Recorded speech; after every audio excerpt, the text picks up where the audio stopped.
ஒரு குழந்தைக்காக அழுதோம். ஒரு வெள்ளிக்கிழமை காலையில ஒரு மெசேஜ் எடுக்கிறதுக்காக தேவ சமூகத்தில் வந்திருந்த போது அன்னைக்கு தாங்க முடியாத ஒரு பாரம். அதுக்கு முந்தின நாள் ஒருத்தங்க கேட்ட ஒரு கேள்வி, அது என்னை உடைத்தது. அடுத்த நாள் மெசேஜ் ஒன்றும் எடுக்க முடியல. அப்போ வந்துதான் அழுத போதான் ஆண்டவர் என் விண்ணப்பத்தை தான் பாட வச்சார். அற்புதம் செய்யுங்கப்பா, எங்க வாழ்க்கையில உண்மைத்தான் நம்பி இருக்கிறோம் ஏசப்பா, நீங்க தான் ஏதாவது செய்யணும் ஆண்டவரே.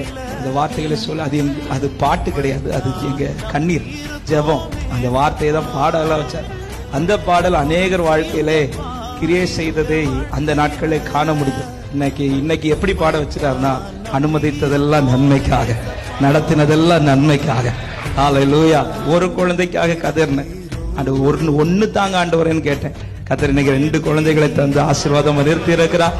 இன்னைக்கு நான் தேங்க் பண்றது அவன் அந்த 4 வருஷம் கத்தர் எங்களுக்கு கொடுத்ததுக்காக தேங்க் பண்றேன். அன்னைக்கு தெரியாமல் புலம்புனேன், இன்னைக்கு தெரிஞ்சு நன்றி செலுத்திட்டு